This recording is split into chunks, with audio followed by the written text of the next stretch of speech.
Good. So, as I was just saying, I haven't read this yet. I finished it last night, and so exciting for me too. So over the next few weeks, we're looking at the 10 precepts. Last week, Artikato introduced us to not taking the not given, and the opposite being generosity. And just to let you know, we had record donations after last week's talk. So something went right, We've never had that much money. And you think, why do they need it? Well, we're going to spend €1.5 million on the retreat centre, so everything helps, Great. Good. The first week was not harming living beings, and this week we're looking at abstaining from sexual misconduct. So in the talk today, I'll just talk about what we're supposed not to do. That's the precept. I want to say a little bit about angels, okay, after that. Woo. And then I want to say what we are supposed to do. So that's basically the outline of the talk. Great.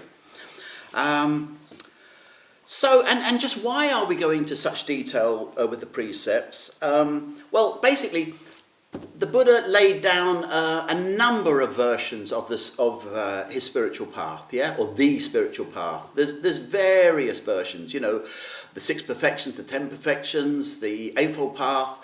But at the end of his life, he did a tour, and I think on about 11 occasions he gave the Threefold Path. So it's like he summarized it down to the Threefold Path, and it's all the same path. Okay, there are essential elements in it which have to be in it.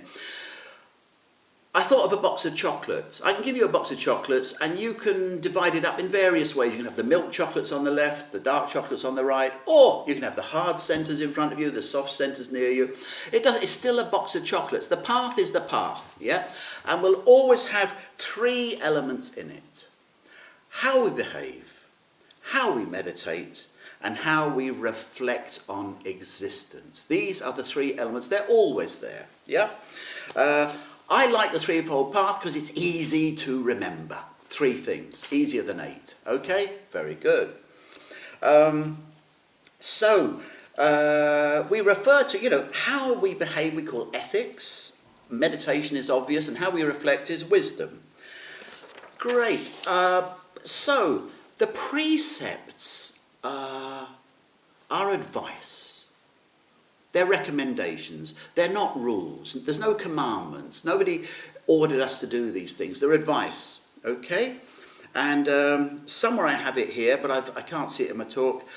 The translation of the precept is, I undertake the training principle of, and then blah, blah, blah, blah, blah, abstaining from sexual misconduct. It's training. That's the feeling of precepts, okay? And we follow them because if we don't, there are karmic consequences. We can't get away from that, okay? So, yes, if we act well, there are good consequences. If we act unskillfully, use that word, there are painful consequences. Just to say, Buddhist monks and nuns, they have a different system. They follow rules. And that's because it's a lifestyle.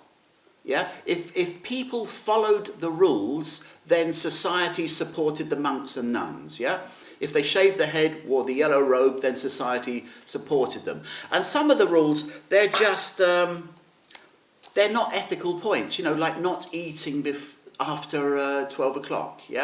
Having few possessions. These are not ethical principles, but they do support their system of, can I say etiquette? Yes. And there is etiquette in these monks and nuns' rules. It's called the Pratimoksha, and they used to recite it regularly, 150 rules.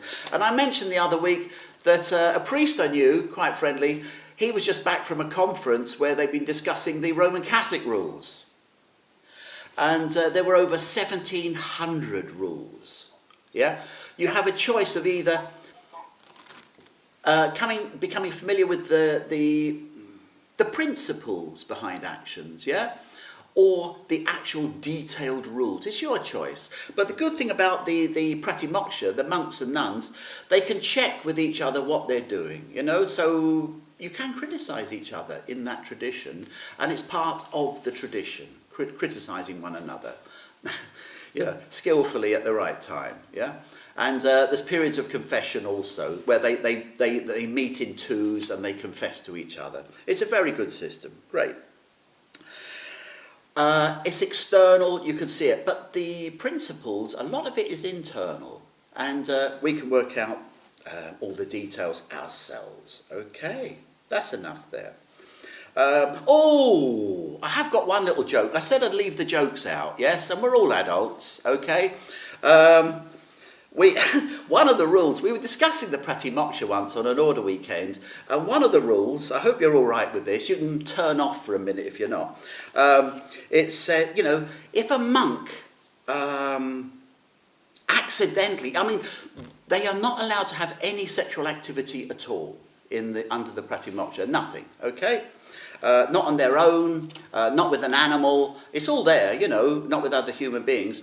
But if a monk, a young monk in the night accidentally ejaculates, it's called a wet dream, then he has not broken the rules of the pratimoksha. You know, it wasn't self-indulgence, he didn't know a thing about it, had a nice dream, I'm sure, yeah? And it's forgiven, it's called, let's see if I can find it, the informal emission of semen. Okay, and that's okay. It's okay. Yeah. Now, on this order weekend, I remember somebody saying, "What's the difference between the informal emission of semen and the formal emission of semen?" I remember this fellow Indra Bodhi, a bit of a wit. He said, "With the latter, you have to wear a tie." You know, and I quite like that. I've never forgotten it. You know, so there we go. Anyway, all right. We move on. So that's my little joke, yeah? And, you know, one of the other things I'd like to say is just how geographical sin is, yeah? I listened to, I read an article by a Tibetan woman. She didn't write it, she was interviewed, and she had 4 husbands. Yeah, this is modern Tibet. She had 4 husbands. They were all brothers. She married the family, and basically, if all these 4 brothers wanted part of the farm, yeah, for their married lives, then the farm got smaller and smaller with each generation, and in the end, farming is hard enough in Tibet, but it doesn't work anymore. It's uneconomic. Everybody starves. So the simple way around that is a woman marries a family. Great, she married the 4 brothers. And it did say in the interview, she did have her favourite, which is quite nice, yeah? So we get that in Tibet. In Islam, you know, a man might have a number of wives. In Europe, it's generally illegal to marry more than to have more than 2 husbands or 2 wives. There we go. You can have as many boyfriends and girlfriends as you like, but not marry. Okay. So I just like this idea of that sin is geographical. Now, I'm just going to tell you about somebody I shared a house with, a Buddhist, and when I tell this story, I want you to just look at your own reaction and just see how shocked you are. You might not be, but it's an interesting experiment. How shocked will you be? So this friend, he was a friend, he went to see Sangharakshita because of his sexual behaviour as a young man. I won't say the country, that will give him away, but it was in South America. Yeah? And he and all of his mates, they lived out in the country, and when they were like 13, 14, 15 years old, they used to have sex with donkeys. Yeah? They all did it. Yeah? It was cool. Yeah? He said, you had to be careful years later not to say to a woman, you remind me of my first girlfriend, because it's a big insult there, yeah? We got another joke in, sorry. But there we go. That's enough. But it's quite interesting. But in his culture, homosexuality, that was dreadful. That was unthinkable. Impossible. Can you see the different values from different countries? Just this thing, sin is geographical.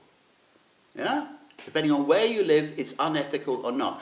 Until you come to the 10 precepts, and these are, we claim, universal. They should work for everyone, everywhere. That's the difference. Good. So, and just to say one other thing, I don't know where it is in my thing, homosexuality does not come up in the Pali Canon. I've never found a reference to it, or Mahayana. It's fine, yeah? It's absolutely fine. And I know some people have gone to Sangharakshita. They've been into BDSM behaviour, you know, flagellation and things like that. And Sangharakshita, he's met these people and he thinks they look quite normal, they look quite well, they look quite healthy. You know, it's, I suppose in British law we'd say it's in the privacy of their own bedroom, you know.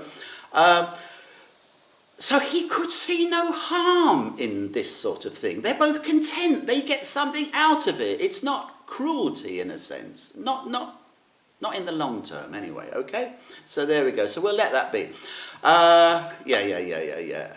Be careful with that one. I think not all the members of the Western Buddhist order are as broad-minded as their teacher, okay? All right, we'll move on. So, sad to say, but true. Now, so what is sexual misconduct? So we're going to abstain from sexual misconduct. Well, the Buddha gave 3 tips, and well, 2 of them are illegal for a start, but let's just have a look at them. They're so obvious. Rape, yeah? This is an act of gross violence against another human being, yeah? It's sex they don't want to have, it's forced, it comes with violence very often. Interestingly, Buddhists also, they really look at the mental states with which an act is done. This can seem a little self-centered to people who are not Buddhists. Why are you so worried about your mental states? You've hurt somebody. They're both true. But looking at your own mental states is a very helpful thing to do. We're on a training program, you know? We're trying to work on ourselves. So the act of rape, it's got greed in it, it's got ignorance, and very often hatred is a factor. So we don't do it. Very simple. That's not difficult. What is controversial today is taking the sexual partner of another. Yeah? Okay, they may lend you their partner. That's different, yeah? But it does go on. Well, you go down the main road in Berlin, there's a big swingers club there, you know. They're not ashamed of it at all. Great. But to take the partner of somebody else when they don't want to surrender their partner, that is an act of violence against the person from whom it was taken. Yeah? It can cause enormous suffering. Yeah? And sometimes the suffering is so great, if you're both Buddhists, one person may even quit the Sangha. They just go away. You know, it's so bad. Yeah? And it is greed. Sangharakshita, he does give some tips. He says, well, obviously relationships come to an end, and his advice was try and give the person a 2-year break. Well, I've never seen anybody do that, you know, wait 2 years. But that's what our teacher says. But what I want to say is, twice in the last few weeks, I have been listening to Sophia Loren on the BBC radio. Her programme was so good, Desert Island Discs. I listened twice. Yeah, it was just fantastic. Also on Netflix, there's a 40-minute programme of Sophia Loren being befriended by another Italian woman. It's great. Sophia Loren is a very mature person with some real wisdom. I am so impressed by her, yeah? Her life has not been easy, and she's worked for everything, and at the end of the day, I think she's a wise woman, yeah? But what was funny, in the interview on the radio, Desert Island Discs, this thing about waiting 2 years, she found the man she wanted to marry, yeah? Much older than her, about 20, 22, 24 years older than her, and, you know, and the interviewer said, you didn't go out with him for years. You waited years. And Sophia Loren, she goes, Signorina, he was married. I had to wait. And she waited years for him, you know. And then they married, they had children, and it's an incredibly successful marriage. Yeah, she says she misses him every day. He's dead now. He died in his 90s, you know. But I love that. She said sometimes, she said you have to wait for true love. Sometimes you wait all your life. But, you know, Sophia Loren, well done. I was so impressed. Good. The other, the third one that the Buddha said was, you mustn't abduct someone for a sexual relationship, yeah? And this must have been quite common, that you saw a young girl in another village and you went and stole her, yeah? Well, I mean, the girl could have been in favour. She might have quite liked it, yeah? But this is a traditional society, you know. The parents have to ensure her future. So the Buddha recommended not abducting a person for sexual favours, okay? Now, we think this is dead and gone. I was on the internet the other week on the BBC, and just weeks ago, a minister flew out from Jakarta to one of the islands in Indonesia to speak to the elders on the island of Sumba, yeah, near Bali, to ask them to stop abducting women for marriage. This is what happens today, yeah? It's not a happy tale. It's really not a happy tale. And one poor woman, she was a real professional with her own career, and it's very often a distant relative who gives your name away. And all these villagers turn up, steal you, and suddenly, you know, you've got a life in a grass hut. Fantastic, you know. So that's going on today. The numbers are not great, but it is going. So this minister flew out there to say, stop it. Okay? So there we go. A sad story. Okay? And again, the greed. Okay? So what else to say? I don't want to say too much. You know, when it comes to sex, I do feel ignorant, and I think I always will be ignorant, you know. It's such a topic, yeah. But my own good thing, okay, leaving aside the moments of high passion, yeah, I usually think that it is good to show good manners in the bedroom. That's my own personal thing. And I remember Sangharakshita saying to us, he said, remember, an order member is still an order member in the bedroom, whatever's meant by that. Okay, so there we go. All right. So just a few little details aside. So I've said what we shouldn't do. I won't go on too much about that now. But our own movement has been very experimental. I remember in the early days we had gay retreats. They sort of ran out of energy because the gay retreats were run by gays. It sort of disappeared. But I remember of one retreat where this whole bunch of queens turned up at Padmaloka with all their dresses and frocks and makeup. Apparently it was totally outrageous, you know. Seemed to have very, very little to do with Buddhism. But there we go. We've had black retreats. We've had black lesbian retreats. We've done all these things. They don't seem to be so common these days. But there we go. There we go. So, all right. Now, Sangharakshita, he likes to, you know, reflect. That's one of the main things he does. And he's reflected on his own disciples. And he says, so he realised over the years, when a person has several partners, a man has several, you know, women, a woman has several men, you know, the whole thing is called polygamy, yeah?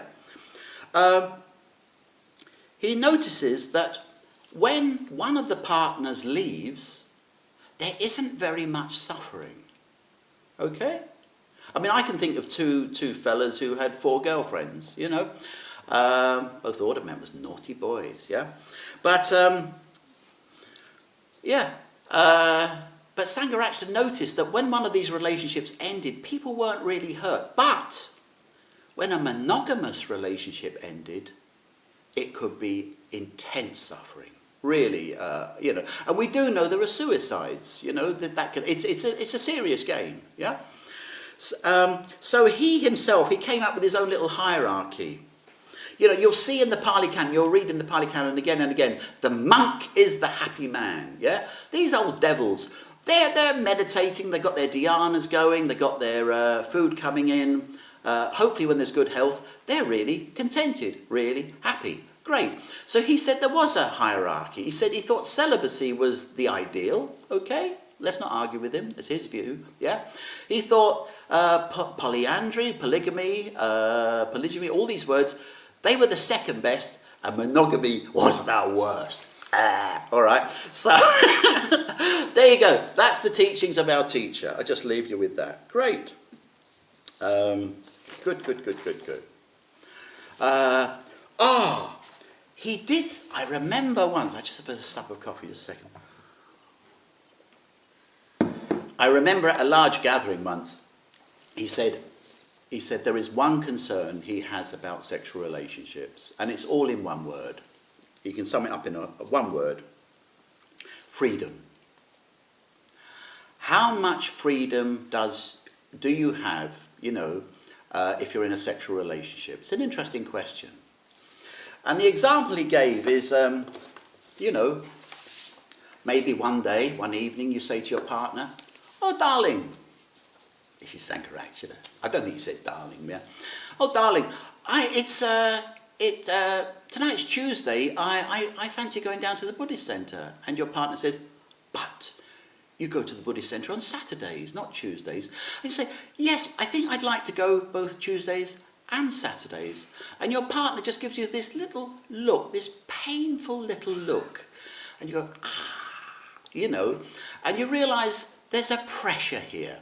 And very subtle, but there's a pressure. You will have to pay for this maybe in some way or other. So he said that at the end of the day, his one concern about sexual relationships was your freedom. Yeah? Great. There we go. All right. So, yeah. So, yeah, and it is difficult when a couple get involved in Buddhism together, or one of them gets involved. It can be very hard. Tensions are set up, and sometimes you get pulled out of Buddhism by your partner, or you pull your partner in sometimes. And I just wrote down a story of one man in Croydon. I shouldn't have said Croydon because I've given his identity away. But his wife got into Buddhism. Later on, she became a chair of a centre. She's really dynamic. Helped set up a retreat centre in Spain. That is dynamism, yeah? But he decided to get into Buddhism for one reason, he told me, to save his marriage. Yeah? So just to save his marriage, he got into Buddhism. He came on a Christmas retreat with us. And the lucky devil, from the word go, he was in the dhyanas. He was in the superconscious states for every single meditation he did. And he was just sitting there happy. His knees didn't hurt. He was happy. "Oh, it's easy. Oh, yeah." And he's always been that way. Yeah. He and his wife have separated for certain years. Now they're back together again, living. Yeah. Their sons, one of them apparently is married somewhere in Berlin. I haven't seen him, but I used to chat to them when they were kids. And amazingly, this fella, who was such a good meditator, he used to teach my mum meditation in Croydon. Yeah, so there you go, family connection. All right, great. One other concern of Sangharakshita's, we've got plenty of time, was, what can I say? Predatory order members. Oh, that's not in my notes, yeah? But Sangharakshita did notice that on retreats, after a retreat, some of the young women seemed to be in sexual relationships with some of the order members who'd been part of the team on the retreat. And it was happening rather a lot. And Sangharakshita said, "What is this? Yeah. This is not, a marriage agency." He didn't say that. But he said, "So why are order members and newcomers falling in love with each other?" And he said the first thing, and this is very good. Remember, if you meditate over years, you begin to see your own mental functions. You see how they work. You see the process earlier and earlier, and you can take responsibility for actions that would have surprised you years ago. Yeah? Yeah? You see how the chain of events happens. And so he can do that. And he said, you see an order member on a retreat. And he goes, oh, there's a newcomer. Look at her. Quite attractive young woman. I am an order member. I have got experience. You know, my job is to help the newcomers. I might go and talk to her. So you go and talk to her, and she's very pleased with the attention. You both chat, and you go, what a nice, she's not just attractive, she's a nice woman. Then you go off and meditate, and you sit on your cushion, you're going, very nice young woman, very nice young woman. And then later on at lunch, you see her again, oh, she is a very nice young woman. I am right, you know. And basically, you persuade yourself into falling in love. Yeah? It's not an accident.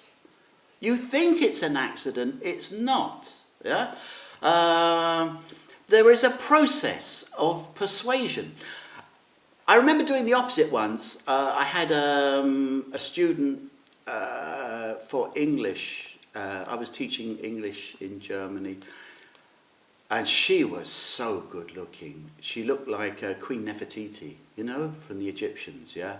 Jesus. And one day in a class, suddenly I was looking at her, and there was Queen Nefertiti sitting in front of me. I was projecting totally, yeah?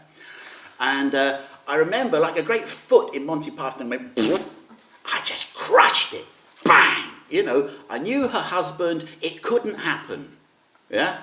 And what amazed me was I was completely successful. I just crushed it in 2 seconds, and it didn't come back. You've got to be a bit careful. So you have a choice in these matters. I just say that. It's not an accident. Great. All right. There we go. Yes. So, all right. Hopefully, sex is fun. Okay? All right. Sex is a pleasure. It's meant to be, otherwise no babies. Ta-da! Yeah? So, have you ever seen the film Barbarella? Some people say it's just an excuse for Jane Fonda to change her costume every 5 minutes. I love the film. People hate the film. You know, the story is rubbish. Jane Fonda is so beautiful. The costumes are so amazing. But in Barbarella, they have sex by just touching hands. You know, one puts out their hands, the other puts out their hands. And you see the smoke coming up between their fingers, and that's their sex. Okay, fantastic. Now, what I like about that is that actually happens in the realm of the gods, not the smoke bit, yeah? But I found this book online about all the different gods in Buddhism. So the gods appear in Buddhism and in Hinduism. I have no doubts that these are, we would call them angels in Christianity, Islam and Judaism. So I find it very interesting that all of these religions have these figures. You know, some of them many of them are androgynous, you know, absolute, you know, both male and, not yet, we'll show it in a minute. Fantastic. But sometimes the word angel means messenger. They come down from God or whatever, they give messages. But they're all there. Do they exist? Are they real? Well, I've never experienced one. I do know several people who have experienced one. And there were two fellas once, Satyabandhu and, what was his name? Was it Pramudita?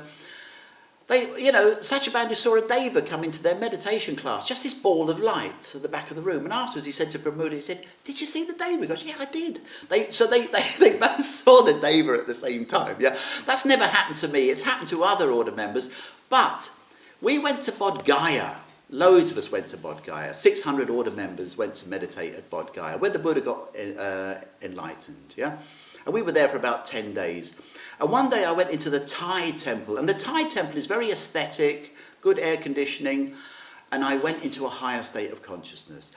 Lovely. Probably not that high, maybe first jhana, who knows. And it was so sweet. then wherever I meditated, I had the same meditation experience. Wherever I did, for the next 10 days, it was marvellous.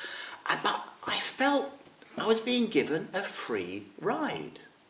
It was like cheating. It was a freebie. It was coming from, I don't know where it was coming from, yeah?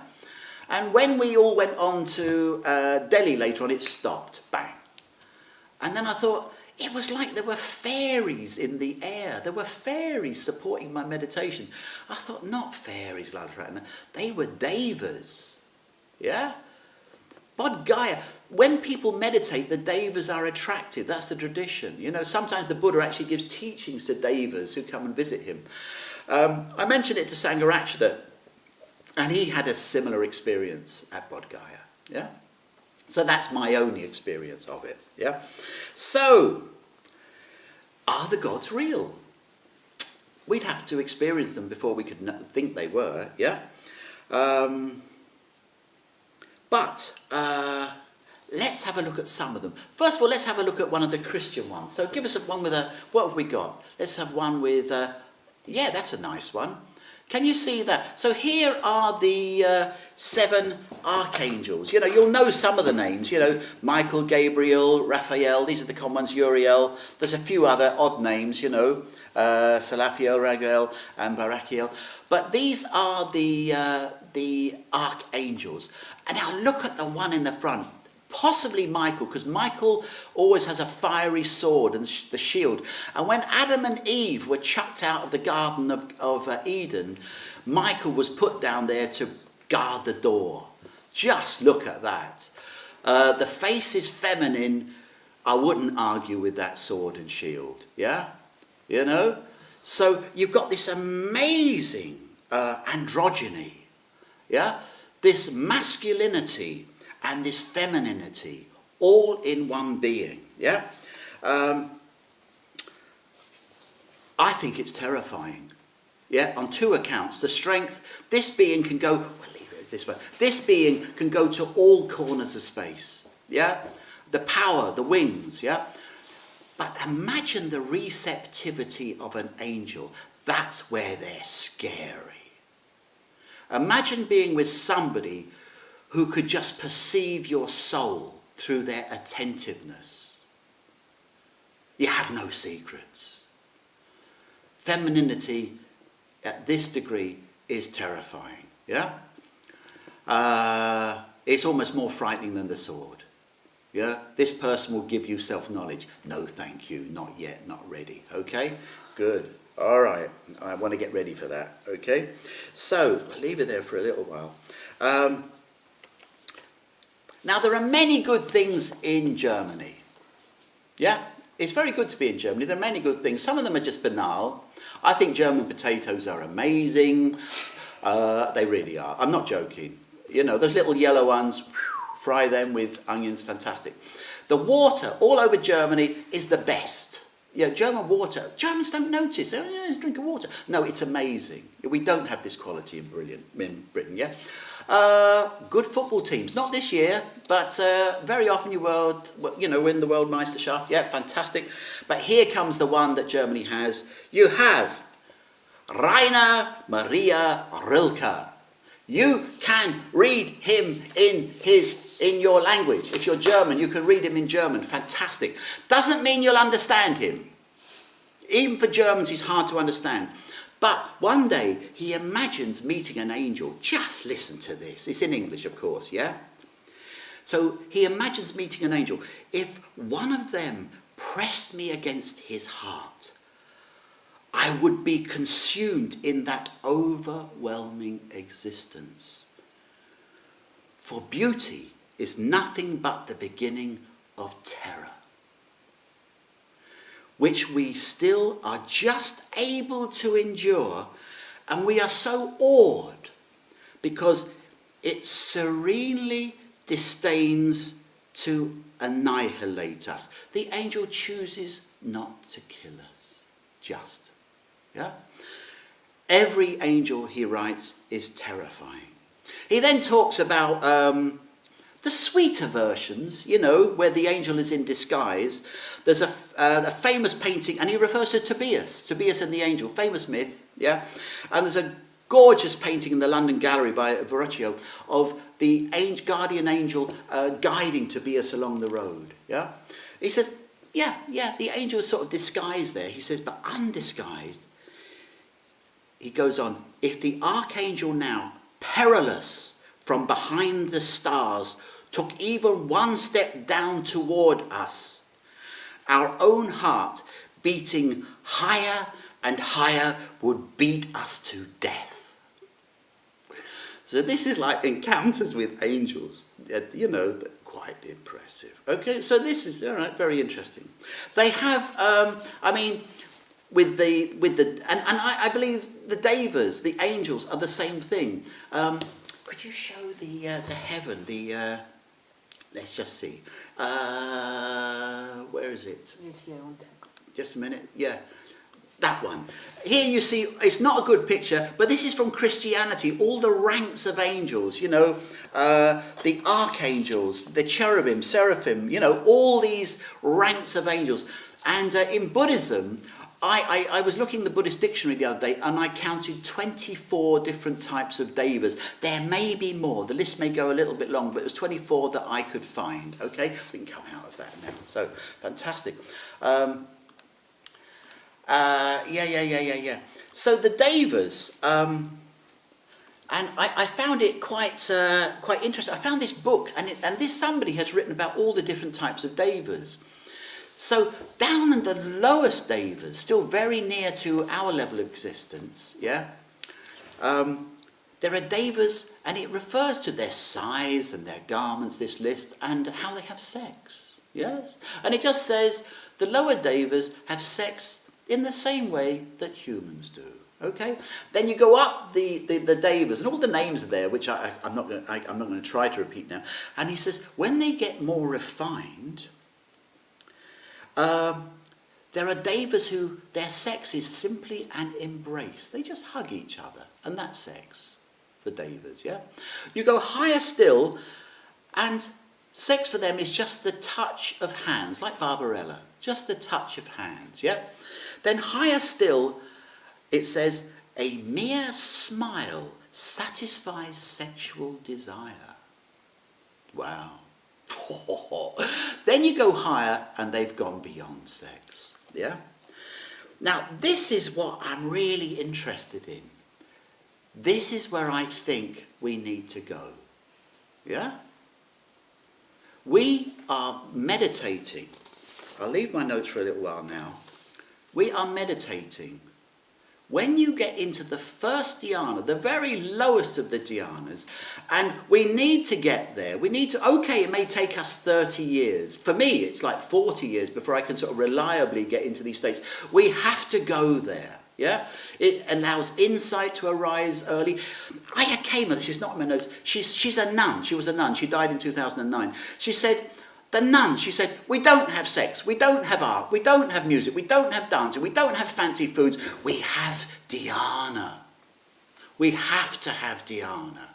Without that, we don't have a spiritual life, yeah? And dhyana is completely pleasant, at least pleasant. That's the beginning of it, is pleasant. And in the first dhyana, you are an angel. You have become an angel, psychologically, yeah? All the male parts, all the female parts, or should I say those, yeah, have been cultivated at this moment and are unified. That's why it's nice. That's why sex is nice. We've met Miss Right or Mr. Right, and we feel complete. Woo! I feel so good, you know, for 10 minutes. Yeah, it's fantastic, you know, before we slowly polarize again afterwards. Yeah. Oh, you know, why don't you put the toilet seat down? Anyway, leave that, yeah? But there's these moments of bliss where we feel like we're united, and we are united. And this is the amazing thing, that an angel hasn't given up sex. An angel has become sex. Yeah? The angel is in a state of rapture, of bliss, of sexual union permanently. That's why all the devas, all the angels, all the gods are in a state of happiness. Yeah? Rapture. And we poor loves, we're down the bottom, polarized, and there's even in the world of humans more polarized people. The television series has gone now. There was that, I can't remember the name of it. The Texas sort of thing, all the oil tycoons, but the males were typically ugly, and brutal, and the females were sort of bimbos, an absolute polarized world, yeah? And, anyway, let it be. But, almost had the name. But we are moving away from that. We're cultivating our thinking, our minds, we're cultivating our sensitivity. And I remember 1 year after meditating, I was 23, 24 years old, I suddenly remembered a building that I used to see that was green. I thought, that was a green building. And I then realised I had not been seeing colours for about 15 years. Young boys, many young boys, they go into the world of black and white. You see them doing all their drawings and everything and concepts, and they forget colour. Yeah, it's not all of them, but it's a good number. And I was one of these. And with meditation, colour started coming back into my life. One of the things I used to do in a school, when I go into a school for a visit, I say, hands up those who dream in colour. And 2/3 of the girls put their hands up and 1/3 of the boys, approximately. And the other half of the class look at them, what? You dream in colour? The other lot go, what? You don't? They can't believe it, But with meditation, you move into the world of colour, yeah? And you're cultivating sensitivity, feeling. Oh, that was the other thing. As a young man, I didn't know what my feelings were. I really didn't know. I used to have to work it out. You seem to want to go to this place, you must like it, yeah? And then as meditation developed, I began to find my feelings and know what they are. So this is all part of the path. Maybe you need to be more assertive, yeah? And to really become, really start your thinking faculties. And in this way, that's all the parts come together and you produce an angel. You, the angel, and it's happy. It's obviously more refined, okay? So, good. And just to, maybe you can still have sex, but it's just a very refined affair. Yeah? Much more delicate than it used to be. Who knows? Very good. Okay. So, the opposite of, those three terrible things, rape, infidelity, or abduction, the positive precept is stillness, simplicity, and contentment. All right? So we're trying to develop these three things, yeah? Regarding stillness, it's pretty obvious what stillness is, yeah? Sangharakshita gave me a piece of advice. He said, spend 1 hour a day, Lalitaratna, on your own, doing nothing. Yeah, that's not meditation. That's another practice. You have to do that as well. Yeah, but spend 1 hour a day on your own doing nothing, and there's just you in relationship, or you in relation to you. Okay. And then he said, I do that. Sangharakshita does that every day, 1 hour on his own doing nothing, and he thinks it's a human need. Yeah. So this is like a time of stillness, and today is so busy and so tempting, yeah? And I remember Bodhimitra saying to me once, he was very good in the early days in the dhyanas, yeah? And he said there's an irony here. He said, everybody wants to be happy. He said, but actually there's a state a bit beyond happiness which is better, yeah? And that is stillness. He said the trouble with happiness is there's still a little bit of vibration there. And it's obvious what he's talking about is the first 3 dhyanas. They're happy. They're really happy. But the 4th dhyana, you go beyond happiness to a state of equanimity, where there must be an astonishing stillness. Okay? Stillness, I'm sure, greatly underrated today. All right? The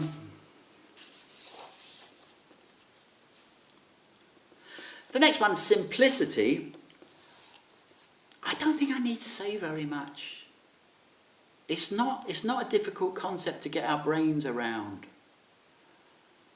I mean, Sangharakshari did say to us, please reduce the input in your life. Just reduce it. The input we get today is amazing. You know, just being passive, just the advertisements on posters, and it's just incredible input that we get. Yeah, try and simplify your life if you can. Yeah. And finally, so I won't say more on that. We can work that one out for ourselves, yeah? And the last one is contentment. Now, we see contentment maybe as a result of our practice, but have you thought of contentment as a practice? This is new to me. This is absolutely new to me. I was struggling to make this talk make sense at the end, and it came to me this morning, yeah? So my last bit of the talk is all in biro, which I've written here on Ellie's desk today, yeah? And it is about contentment, yeah? I found this saying recently, and this is great. Please memorize this. Please memorize this. Contentment is the greatest wealth. Contentment is the greatest wealth. Can you imagine being a billionaire who has worked his or her whole life to earn their billions? Can they stop? Can they put the brakes on? Well, that's a different sort of being. They're the sort of being who makes billions, yeah?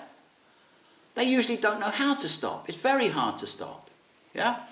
And so the hunger for more is always there. So they're hungry. If, you know, there's you with, what, your horrible pension of 800 euros a month, if you're content with that, you are rich. You are really rich. You know, you're not hungry. It's fantastic, yeah? So contentment is the greatest wealth, yeah? There we go. And one of the acts we do as a Buddhist is we learn to let go of things. This is like the practice of how you develop contentment. And my brother Eddie's here today, I see that, and he'll know this name. My Uncle Terry was one of the most generous people I met. He was always generous. And when he got news of his cancer, he just went to the bank with one of his brothers, took all his money out and gave it to each of his 4 brothers, and he died well. Uncle Terry was good at giving things away.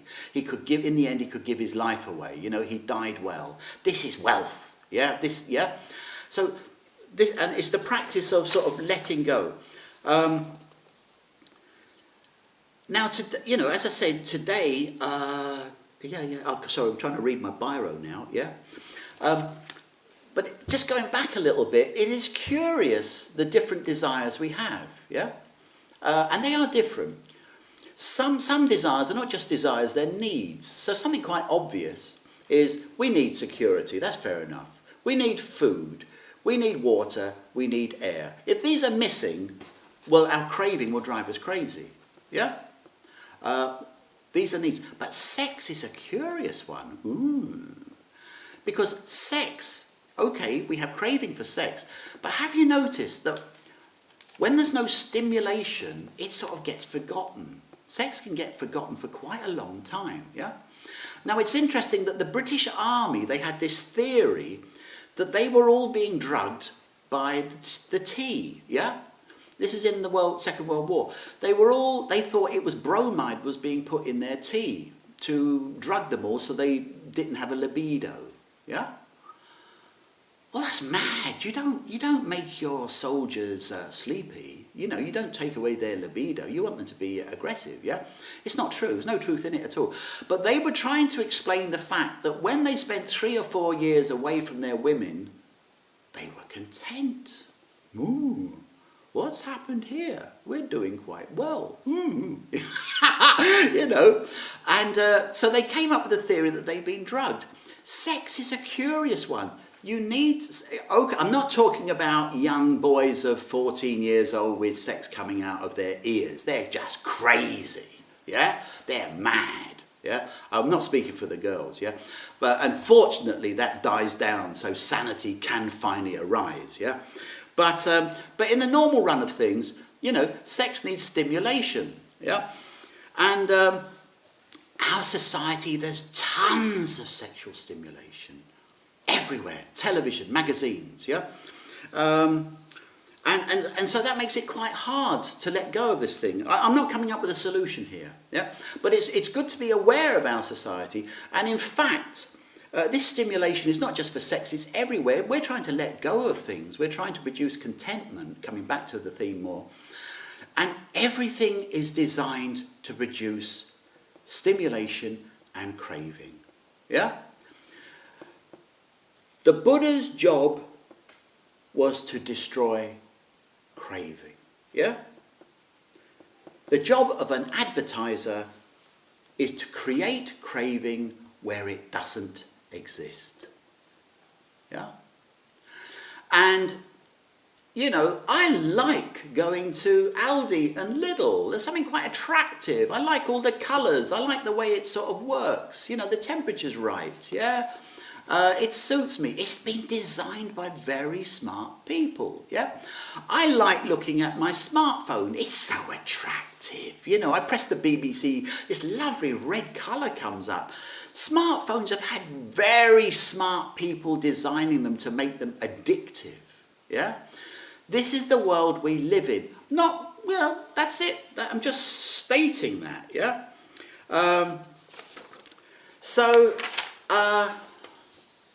It's not going to be easy to practice contentment, you know?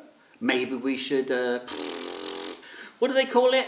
Electronic detox? I don't know. Do things like that. Go to the country. The country is, you know, calming, yeah?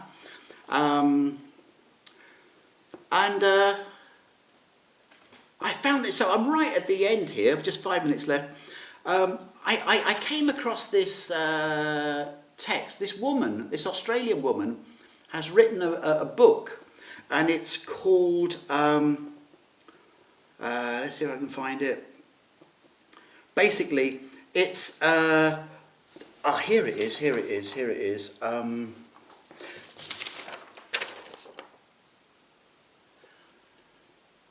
The top 5 regrets of dying people, yeah?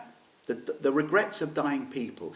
And she was a nurse, and she was and in the last 2 weeks of your life, all that is in your mind is what is important. You know, worrying about next year's holiday, it's gone. Worrying about your pension scheme, it's gone. Worrying about the children's education, it's gone. Yeah, it's just you and death in 2 weeks' time. And things get real. It happens at other times, but things get real. And people realise, and there were 5 main regrets. You know, they wish they'd be more courageous in their life. They wish they hadn't worked so hard. I'm giving them. They wish they'd expressed their feelings, you know. They wish they'd stayed in touch with friends. But this one is interesting.